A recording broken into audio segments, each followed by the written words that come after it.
ನೀರಿನ ಬಗ್ಗೆ ಕೂಡ ಈಗಾಗಲೇ ಎಲ್ಲ ರೀತಿಯಾದಂಥ ಮುನ್ನೆಚ್ಚರಿಕೆ ಕ್ರಮವನ್ನು ಜಿಲ್ಲಾ ಆಡಳಿತ ತೆಗೆದುಕೊಂಡಿದೆ. ಎಲ್ಲ ತಾಲೂಕುಗಳಲ್ಲಿ, ಜಿಲ್ಲಾ ಕೇಂದ್ರದಲ್ಲಿ ಮತ್ತು ಗ್ರಾಮ ಪಂಚಾಯಿತಿ ಮಟ್ಟದಲ್ಲೂ ಕೂಡ ಈಗಾಗಲೇ ನಾವು ಸಹಾಯವಾಣಿ ಅಥವಾ ಕಂಟ್ರೋಲ್ ರೂಮನ್ನು ತೆಗೆದಿದ್ದೇವೆ. ಮತ್ತು ಕಂಟಿಂಜೆನ್ಸಿ ಪ್ಲ್ಯಾನನ್ನು ಈಗಾಗಲೇ ನಮ್ಮ ನಗರಸಭೆ ಅಧಿಕಾರಿಗಳು ಮತ್ತು ಗ್ರಾಮ ಪಂಚಾಯತ್ ಅಧಿಕಾರಿಗಳು ತಯಾರು ಮಾಡಿ ಇಟ್ಕೊಂಡಿದ್ದಾರೆ. ಎಲ್ಲೆಲ್ಲಿ ಸಮಸ್ಯೆಗಳು ಉದ್ಭವ ಆಗಬಹುದು ಅನ್ನತಕ್ಕಂಥ ಒಂದು ಮಾಹಿತಿ ಈಗಾಗಲೇ ನಮ್ಮ ಹತ್ರ ಇದೆ. ಮತ್ತು ಎಲ್ಲ ನಗರಸಭೆ ಪುರಸಭೆಗಳಲ್ಲಿ ಟ್ಯಾಂಕರ್ಸ್ಗಳಿದೆ. ಸ್ವಂತ ಟ್ಯಾಂಕರ್ಸ್ ಇರೋದ್ರಿಂದ ಮತ್ತು ಖಾಸಗಿ ಬೋರ್ಗಳನ್ನು ಈಗಾಗಲೇ ಐಡೆಂಟಿಫೈ ಮಾಡಿ ಇಟ್ಕೊಂಡಿದ್ದೇವೆ.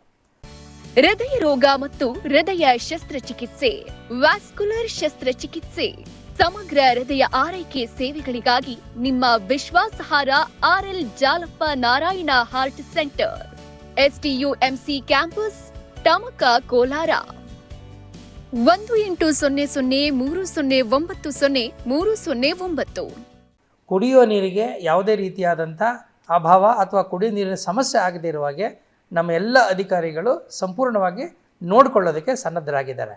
ಆಮೇಲೆ ಹೆರ್ಗೋಳಲ್ಲಿ ಕೂಡ ತಮಗೆ ಗೊತ್ತಿರಲಿ, ಈ ಬೇಸಿಗೆಗೆ ಆಗುವಷ್ಟು ನೀರು ಕುಡಿಯೋಕ್ಕೆ ಲಭ್ಯವಿದೆ. ಹಾಗಾಗಿ ಅದ್ರ ಬಗ್ಗೆ ತಲೆ ಕೆಡಿಸ್ಕೋಬೇಕಾದ ಅಗತ್ಯ ಇಲ್ಲ.